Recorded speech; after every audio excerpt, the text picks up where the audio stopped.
Okay, so here we are in Finale 2008, and I'm going to show you some of the notes and play some of the notes that we learned on the staff.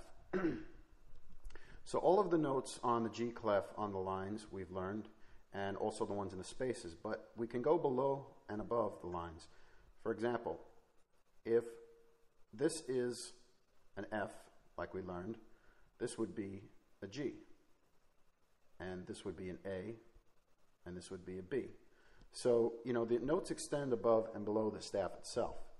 Over here, we have a C. And we learned that in the space over here, F, A, C is here, and an octave below is also a C. So you have to learn the notes below the line too. So if this is an E, this would be a D, this would be a C, this would be a B. Now we don't go too far below, because if we're going to have a lot of notes that are going to go below the staff, then we would use bass clef, and we'll talk about that in a bit. Okay, so let's play the whole octave in C so you can hear what it sounds like in the G clef in the key of C.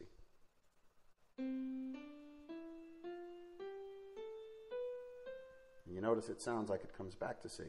So this is C, D, E, F, G, A, B, and C. Now there's no flats or sharps because the key of C is natural, and we'll have another lesson on key signatures. But for now, the most important thing is, if you're going to learn how to do sight reading, two things. One, you want to be able to identify the note anywhere on the staff, saying like this is an F, this is an A, and just by sight. And it's also good to learn the sound of the note too. For example, get familiar with what a C note sounds like. It's kind of like you're training your eye and your ear to recognize notes and to hear notes.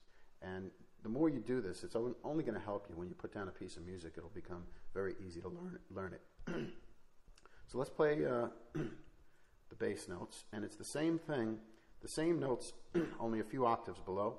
And you notice the notes are in different positions than here. That's because the staff is different, as we saw before in the previous examples. So this would be C on a bass clef, this would be D on a bass clef, and E, F, G, A, B, and C. And it sounds like this.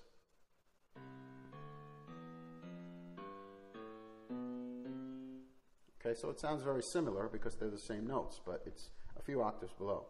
If we play them together,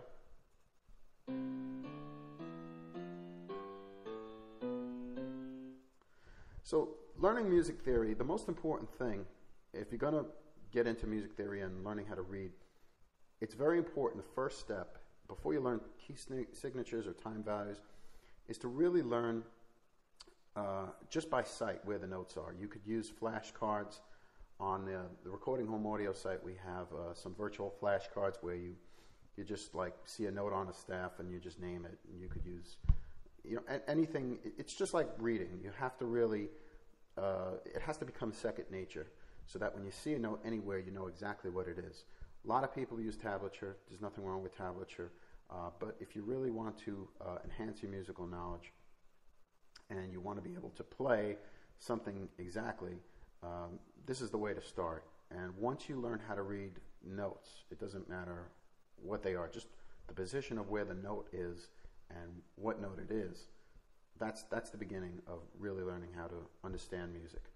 So we're going to have some more lessons which involve key signatures and all the different time values and everything like that. So the most important thing is to really take one lesson at a time and try to really understand it and practice. Practice is the ultimate thing, and whether you play an instrument or you sing, anyone can learn music theory, and it will only enhance your ability to create new music.